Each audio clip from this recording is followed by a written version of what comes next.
देखो ना बीजी। कौन है माँ? कौन है माँ? जवाब क्यों नहीं देता? शोर ना मचाई, मैं गोली मार दूंगा, मैं गोली मार दूंगा। मार दे भाई। अगर मुझे गोली मारने से तेरा दर्द कम होता है तो भले ही मार दे। मैं क्या, कौन है जी? कोई नहीं भलिए लोग, अपना ही बिछड़ा हुआ भाई है। जी पूछिए, भूखे हैं तो रोटी ला दूं? इसमें पूछना क्या है? रोटी खिलाए बगैर थोड़ी जाने देंगे। मैं अभी लाई।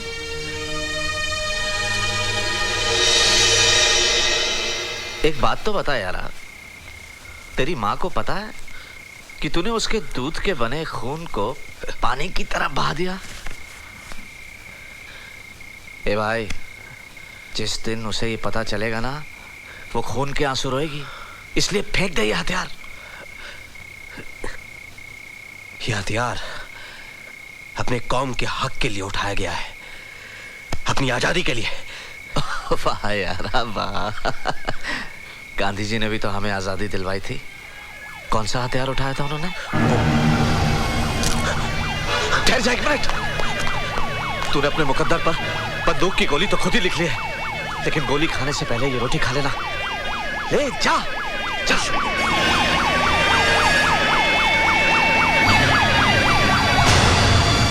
गाँव वालों, एक आतंकवादी जो जख्मी है उसे किसी ने अपने घर में छिपा लिया है, उसे हमारे हवाले कर दो। मैं तुम्हें 10 मिनट का वक्त देता हूं। अगर हमने उसे ढूंढ लिया तो उस आतंकवादी के साथ साथ पूरे गांव को इसकी सजा मिलेगी। जनाब, जनाब, मैं इस गांव का सरपंच हूं। इस गांव में कोई भी गैर कानूनी काम नहीं करता है। अगर आप चाहें तो आप खुद एक एक घर की तलाशी ले सकते हैं। हट! साले, मैं तेरे बाप का नौकर हूं जो जाकर खुद ढूंढूं? जाकर ढूंढ, वरना तुम सब मारे जाओगे। कैसे मारे जाएंगे? जंगल राज है क्या जो मारे जाएंगे? पब्लिक सर्वेंट हो, सर्वेंट बन के रहो, मालिक ना बनो। कानून हम भी जानते हैं। साले, मुझे कानून सिखा रहा है?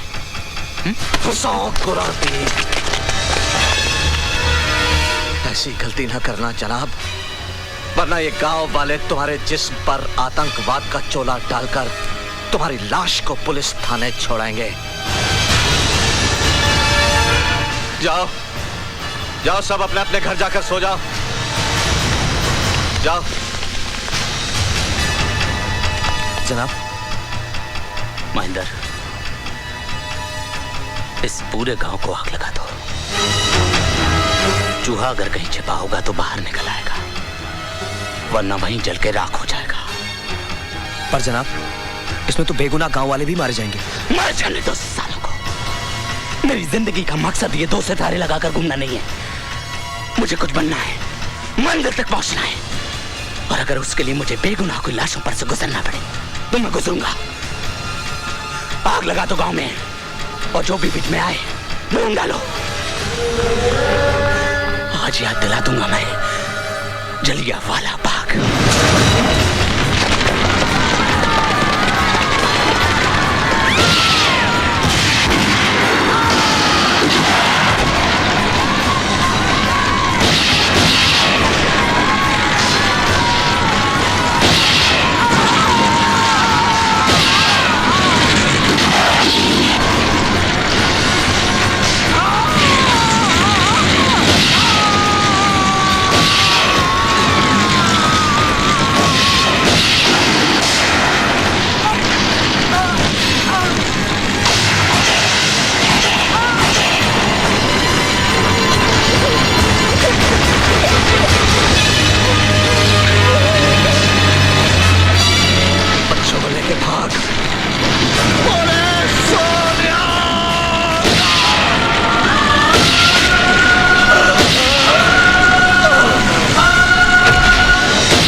ताज़ा सूत्रों के अनुसार आज सुबह 10 बजे फरीदाबाद के न्यू सिटी बैंक को कुछ आतंकवादियों ने लूट लिया है।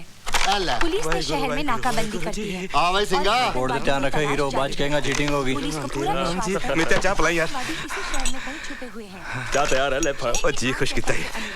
ले चाय पकड़। बारे में कोई सूचना मिले ओए राजे तो चाय। फौरन इत्तला करे।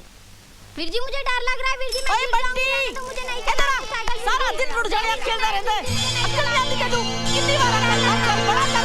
वीर जी मैं गिर जाऊंगी। नहीं होगा गुड़िया, मैं हूं ना।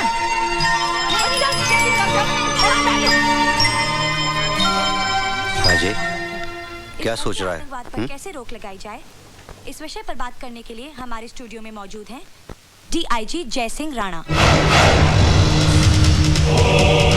डीआईजी साहब, जनता की शिकायत है कि कुछ मासूम लोगों ने पुलिस के जुल्म से घबराकर हथियार उठा लिए और आतंकवादी बन गए। आपकी क्या राय है? ये सरासर झूठ है, बकवास है।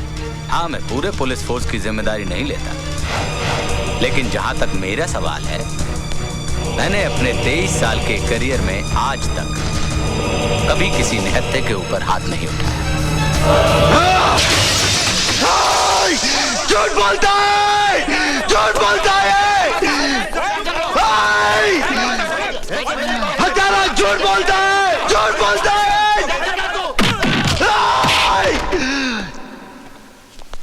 झूठ बोलता है।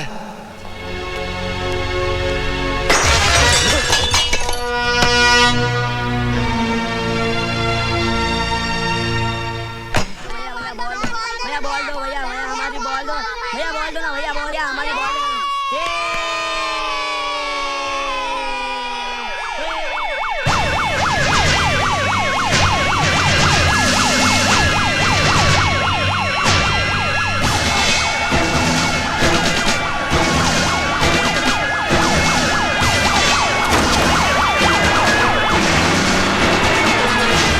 Police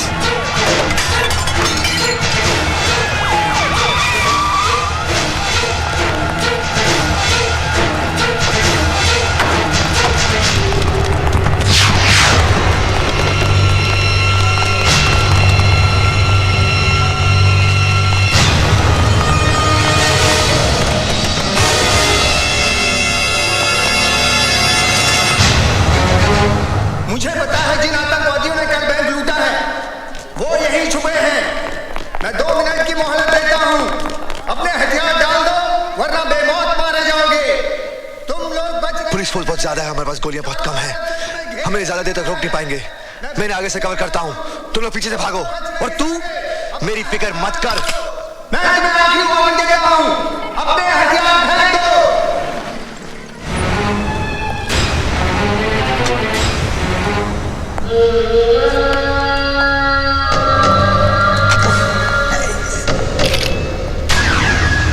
fire.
साहब मैं लुट गया, बर्बाद हो गया। मेरी 4 साल की लड़की इस आग में जलकर राख हो गई। मैं क्या करूं? कैसे लगी ये आग? ये आग कैसे लगी? अब क्या बताएं हुजूर, 6-7 आतंकवादी इस घर में छुपे थे। पुलिस ने उन्हें पकड़ने के लिए पूरी बस्ती में आग लगा दी। आतंकवादी तो मारे गए, लेकिन साथ में बस्ती के 4 लोग भी मारे गए। ये कैसा इंसाफ है सरकार? हमने तो कोई गुनाह नहीं किया। अब तो एक ही रास्ता बचा है, हम अपना कारोबार छोड़ के कहीं और चले जाएं। कहीं नहीं जाएंगे आप। ये घर आपका है, ये जमीन आपकी है, ये मिट्टी आपकी है। अपनी माँ को छोड़कर जाएंगे आप? बंद कर अपना भाषण। ये जमीन हमारी है, ये मिट्टी हमारी है। अगर ये मिट्टी हमारी है तो हमें यहाँ जीने क्यों नहीं देते चैन से? तू उस वक्त कहाँ था जब इसी मिट्टी से बने इंसानों को मिट्टी में दफन किया जा रहा था? हमारी आंखों के सामने हमारे अपने जलकर राख हो गए। तूने कभी अपनी औलाद को जिंदा जलते हुए देखा है? मैंने देखा है, मैंने देखा है। अरे एक माँ अपने बच्चे को मरने के बाद भी जलते नहीं देख सकती, और मैंने उसे उसके बदले मैं क्यों नहीं मर गई? मैं क्यों नहीं मर गई? माँ जी मुझे मारिए, मुझे और मारिए माँ जी। अगर मुझे मारने से आपका थोड़ा भी गम दूर होता है तो मैं अपने आप को भाग्यशाली समझूंगा। तू मेरा दर्द कम करना चाहता है ना, तो उन्हें क्यों नहीं समझाता? छोटे छोटे बच्चे हैं, हथियार उठाए घूमते हैं। क्या चाहते हैं वो? क्यों एक दूसरे की जान के दुश्मन बने हैं? तू उन्हें समझाएगा ना? मैं वादा करता हूँ माँ जी, मैं उनके पास जाऊंगा। हमारे अपनों के पास जो किसी वजह से हमसे नाराज हो गए हैं, रूठे हुए भाइयों को मनाऊंगा। और जब तक वो अपने घर वापस ना लौटे, मैं अपने घर वापस नहीं जाऊंगा।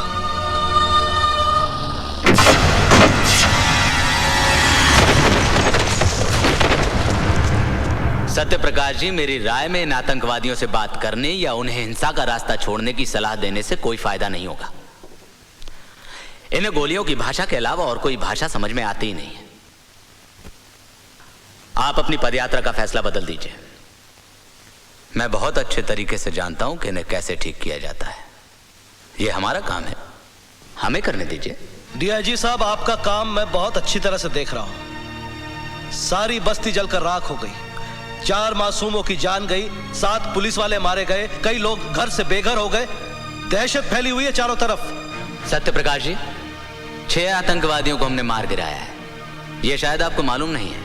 आज के हादसे के बाद 50 आतंकवादी और पैदा होंगे, यह शायद आपको मालूम नहीं। तो आप ही बताइए हम क्या करें? आप कुछ नहीं करेंगे, जो करना है हम करेंगे, क्योंकि ये देश हमारा है, ये जनता हमारी है। क्या ये सच है कि देश की शांति के लिए आप पदयात्रा शुरू करने जा रहे हैं? हाँ। सर, आपको लगता है इससे सुधार होगा? किसी न किसी को तो कोशिश करनी होगी। लेकिन सर, इसमें आपकी जान को भी खतरा हो सकता है। कल किसने देखा है? सर, क्या आपको विश्वास है कि आतंकवादी आपकी बात मानेंगे और आत्मसमर्पण कर देंगे? एक विश्वास ही तो है मेरे पास। अगर एक भी आतंकवादी आत्मसमर्पण करता है, मैं अपने आप को भाग्यशाली समझूंगा।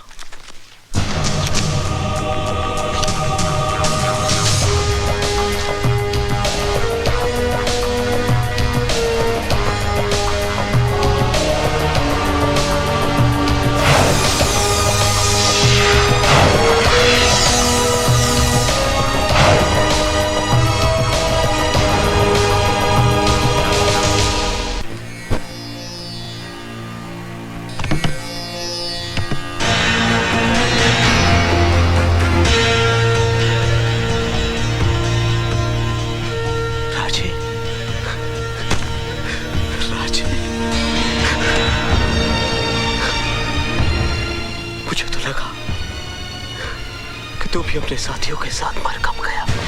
राणा की मौत से पहले मुझे मौत नहीं आ सकती। तू जानता है मंथा, मेरे साथियों को मारने वाला कौन था? वही हत्यारा जय सिंह राणा। अगर मुझे पता होता उस पुलिस पार्टी का लीडर राणा है, तो साले को मैं वही दफन कर देता। वही। सब कुछ खत्म हो गया है राजे। तू राणा के बारे में भूल ही जाए तो अच्छा है। क्या? क्या भूल जाऊं? ये भूल जाऊं कि मेरा एक बाप था जिसे भगवान ने नहीं राणा ने मौत का कफन पहनाया। ये भूल जाऊं कि मेरी एक मां थी